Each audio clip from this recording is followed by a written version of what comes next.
Welcome back, Visions fans. Ready Player Will here. We are finally completing part 3 of the Snow character review, the optimization. So today we're going to look at the wide array of Esper Synergies, the weapon optimization for he as a tank, the vision card analysis, and then a little bit about what I think are best for Truststones on him. Now from the Esper perspective, a couple attributes you want to hunt for when it comes to the board nodes. You want to look for offensively, Ice Attack, Human Killer, defense and spirit when you start talking about how you bulk him up for certain matchups. A crit evade I think is super valuable. He does have a genuinely decent enough luck stat that he does get high enough in the crit evade that when you invest in that stat for him, it will materially decrease how often he actually takes an extra amount of damage. I also think it's important to gear for accuracy. Although his best ability is the 100% guaranteed hit, it's only 3 uses, and so once you use those up, if you're going against evasion, he will be practically worthless afterwards. So you do want to put a little bit of investment into that stat. And then obviously after that is matchup resistances, and magic resistances is kind of big negative here on his kit, so that one in particular you want to hunt for. But at the end of the day, you're really just looking for resistances that are important to the matchup you're looking for in your attacks or in your defense. So we talk about the best Espers. There is just a dozen or more you could actually pick. I'm actually going to go through all of them as high level as I can, because as a tank, you really just want to cater the Espers to what kind of agility you want, what kind of bulk you want to have in terms of defense or spirit, what you want for those resistances, and just play around how you can make them survive the longest. Now, there are times and places where you also want to optimize some of their offensive output as well, but there's, you know, a gentle trade-off there. He's a tank, not necessarily damage dealer, but at the end of the day, you also want him to be impactful in how much damage he does as well. So a lot to really consider. When we talk about the, we'll call the bulk kind of Espers here, these 5 are defensive-oriented Espers. They all give 15 defense. Just looking at them from a stat perspective, all relatively the same ballpark for HP and the attack stat. I don't think there's any massive outliers here. I do have Ochu and Ogre here. They're obviously not as good as the first 3, but definitely worth considering. They're not as far off as you might think. They're all roughly the same amount of agility. It's really in the dexterity and the luck stats that you see the UR Espers start to contribute more. But if you're talking about Will, like what are your favorites of these bulkier Espers, I'm probably leaning more toward the Ahriman and the Golem. I like the 22 crit evade on both. I like that Ahriman has the slash resistance and that Golem has the human killer to kind of balance that offensive output. I do think Death Machine is a super valuable one as well, with the crit evade there as well. The missile resistance, you know, we're going to see a missile meta for a little while here, at least on the ice side of things with Eliza and Elia. And technically, Death Machine does have some fire resistance in there too, so if you are worried about fire, that's a nice one to potentially think about. But I like these two from the bulk perspective. Now, when we look at more the balanced slash offensive well-rounded ones, again, tons to pick from depending upon the attributes you're really looking for. And this is where you start to get into the differences majority-wise from the agility standpoint, where these do skew a little bit higher than those bulkier Espers, and Dark Odin and Odin obviously are way faster, so definitely considerations there. But again, if you're looking at general HP and attack stats, MAX gets the highest attack here, but the rest of them are still in that 500 range when you're equipping them on them. The HP is still roughly equivalent. I do have Marlboro and Zoo here as the lower rarity Espers as well, just because they are considerably decent. But this is also where you start to look a little bit more about the offensive modifiers, where someone like Dark Odin here has the human killer 25, also has the magic resistance of 15, which Snow is weak to, so great option there. MAX is awesome for the 25 ice attack modifier, and if you're talking about mirror matchups and going against other ice teams, he's got that 15 ice resistance as well, in addition to the 20 slash res. Freesis is definitely noteworthy given the spirit nodes there, where if you, again, hedging for some of that magic weakness, he's a great Esper to do it while also maintaining that 25 ice attack and the 6% magic res potentially. But really, you could go through all of these Espers and find a time and place when they're good. I think some of my favorites, again, I think the first 4 are definitely some of the best ones here. Zoo's actually not horribly bad either. He's got a genuinely very high HP and attack stat when you put him on there. Still maintains 10 strike attack, 7% magic resistance. Actually surprisingly good for the rarity of that Esper. But obviously, as you can see, there's a ton of different ways you can go here. It's really hard for me to just narrow it down to a couple. So get rezoing on all of them, because I'm sure you'll see usage of many of these. And finally, just the honorable mention, I do think Titan does have a time and place. He's got those great accuracy nodes and the spirit nodes as well, and a little bit of the attack percentage up. So while maybe not worthy of being on the board here, when we talk about the important nodes to hunt for, Titan is amongst one of them that does have many of them. So honorable mention from that perspective. Now we talk about the weapon optimization. This is where things, again, you're talking about what kind of profile do you want for your Snow. Do you want to go for the extra bulk and really just don't do any weapons at all and give him a really big piece of armor and a really great accessory and a TMR that's more ability driven? Certainly viable. You can definitely do that. But if you are considering your weapons, which ones are some of my favorites. I think the Cat Claws is actually one of my underrated favorites. Now I have the Vital and the Aim blacked out here because I don't think either of those are good, but the Assault build, 164 attack, I like that this maintains the strike attack of 15, crit evade 15, which frees you up one of your Truststone passives, which we'll talk about later, but agility of 6 is really interesting on here, where when you put the Cat Claws on, you're no longer forced to putting speed runes on the right side either. When you're talking about increasing his agility, you can certainly attack that problem via this weapon. So I like Cat Claws +6 for a variety of reasons. In that same kind of concept, Mithril Claws +6 is also 6 agility. It's strike attack of 20, which is the highest modifier in any of these weapons, but I really like this for the accuracy build of the 28, that if you really are just going for some of that extra accuracy and you just want to put on a weapon and don't think about it anywhere else, I think this is a valuable one to consider. I think the next one here, Tiger Fangs, which is the new weapon out here for him as well. This one's not a bad weapon. I like it a lot. I'd probably lean toward the Assault build. Snow's just inherently not a massive critical hit rate character, so I wouldn't worry too much about that, but keep the 171 attack. The strike attack of 15 is nice. The AoE resistance of 10 for 3 turns to start is nice. I don't know if it's necessary. I'm not a huge fan of these abilities that only last 3 turns, but considering you can't equip the Brigandine, which is a piece of armor, not a piece of cloth, he doesn't have that access to the 20 AoE resistance on a piece of equipment, so this one's not the worst option either.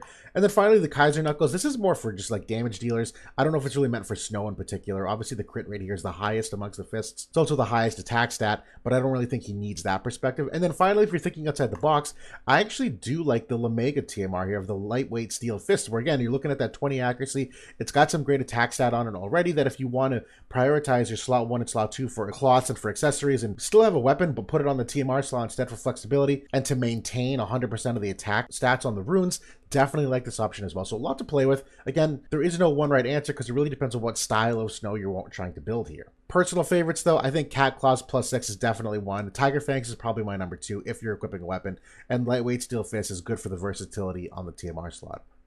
Now we look at the Vision card. Now I'm talking about his in particular first because I want to come back to it in just a couple minutes here. The Shiva's Chosen card is a good one, but I will say probably just a smidge more niche. Stats on it overall great. The unit resistance of 10 for him and the HP 5%, the healing power 10, and the AoE resistance of 10 as well. All great things to bulk him up. For the party though, the big differentiator here for me for equiping this is the defense penetration of 25, and not even so much necessarily for Snow, but for his other characters that you're fighting against to amplify their damage output. Now obviously he benefits immensely from this as well, but this is also really only as good as the defense of the enemies you're seeing. So if you're going against a magic tank, this defense pen will not really have all that much of an impact. And then just looking at the other abilities here, the ice attack of 18, that's less than what you get from the Freesis Ice Vision card. So this is still good, just not as high. And the wind resistance of 20, obviously only good for those wind matchups. So this is a good card. It's just not like the greatest card. But we look at the other Vision cards you want to consider on the main slot for him. I think the 3 best ones overall, Dark Odin is, in my opinion, the best one here. The stats are out of this world good. The HP, the AP, the attack,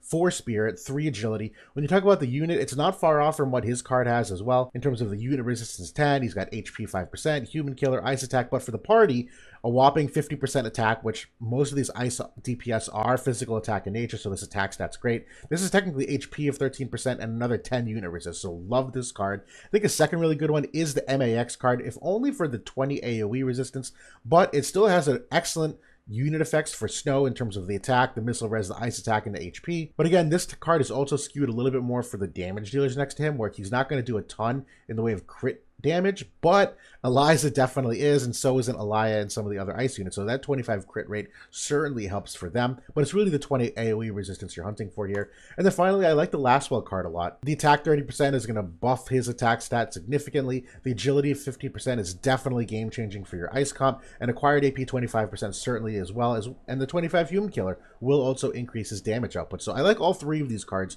for what they offer on the main slot. Now we look at the sub slot. I do have the stats here showing is if you equip them on the sub slot, so these would be higher if they're on the main, but just for representing these accurately, I actually do like the Fryevia card, and for one reason in particular. Now, stat-wise, still get HP of 8%, but the 2 hate here, if you recall, Snow can't regenerate his hate at all. So if you can increase his hate from 10 to 12, that means he'll take 6 hits instead of 5 before he loses his hate. So I like that just for that extra little attack of maintaining the hate. But in addition to that, I do like the 32% defense debuff resistance. he won't always get that buff off where he makes himself immune to it for 3 turns, and that's dispellable. This is not. So you will, if you do want to ensure that he doesn't lose his defense stat at all, I do like the RNG that this adds to maintaining that. If we're looking at the next one here, my second favorite, or maybe my first favorite, is the Fenrir card. Gives him an extra point of agility, 8% HP. This is a really extra attack 25%, which combined with the Dark Odin card really jettisons everyone's attack stat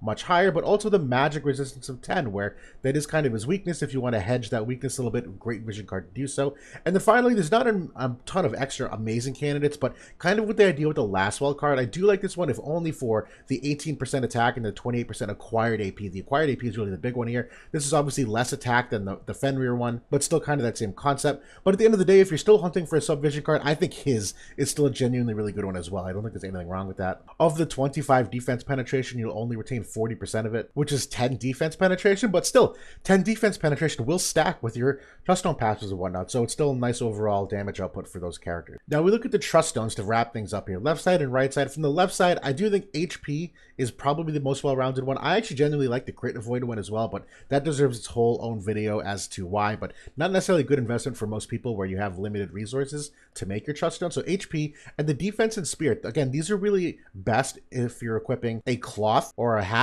on your TMR so that you can retain the full amount of the defense and spirit stat, but you also get the 10 healing power, which when you consider Velis potentially healing him, but also Snow, when he falls below that 20% threshold, he will regenerate 50% of his HP. Well, the healing power of 10, what that means is you multiply that 50% by 10. So, but because he's not only the healer, but the heal-E, the healing power is actually doubled. So he will, instead of healing 50% of his health pool, heal 60% of his health pool. So small little impacts, it really does end up adding up. In terms of what passives to hunt for, I do think the HP and the luck are musts. The crit evade is a really nice one, but does overlap with the cat claws, so maybe not always necessary. I do like magic resistance 7% in this instance. I'm not a big fan of the weapon type resistances in general because of how penetration works in this game, but when it comes to hedging a negative weakness by a passive, I actually do like that, because what that means is with the magic resistance of 7%, you don't have to worry about equipping a piece of equipment or an armor that has magic resistance on it just for the sake of the resistance. You can throw it on a Truststone, don't even have to think about the rest of the equipment, and just look at Esper's and vision cards and whatnot. And the rest of it really is matchup specific. If you want to go for element debuff resistance, additional defense, debuff resistance, which we see a lot of defense break in the game, there's a lot of ways you can go with that. Now for the right side, I do think agility is still king, but again, when you're talking about the cat claws, the mythical claws, you can also get that 6 agility elsewhere. The accuracy certainly is a nice easy way to get him that extra accuracy without sacrificing any of the bulk that we've seen on the Espers or on the equipment. And then at the end of the day too, the attack and the AP ones aren't bad either. I always prefer AP to attack because I do think it's better to get an extra ability out than maybe an extra couple hundred damage here or there, but certainly a lot of ways you can approach that. In terms of the passives, I think the attack 20% and the defense pen of 10 are musts for the top two. The next two, I do like ice attack of 10. None of his equipment offers that. I do also like the strike attack of 10 because you won't always have the weapon on, right? So if you don't have the weapon on, you still want that strike damage increase. But in the case that you do have a weapon, I think you can easily flex in the dex percentage or the crit rate up here as well. There's not a ton of other candidates, maybe reduced counter chance. But the final two, the acquired AP of 20% and the healing power of 10, 2 thumbs up as well. So you can kind of play a little bit here with the right side of things, but overall this is generally a safe build to go with in terms of Truststone. So that's the Snow review part 3 in a nutshell. A lot of different ways you can build him. Hopefully a lot of you have had success using him in Arena and Limited Guild Wars so far this week. And that's all I have for now, and I will talk to you all soon.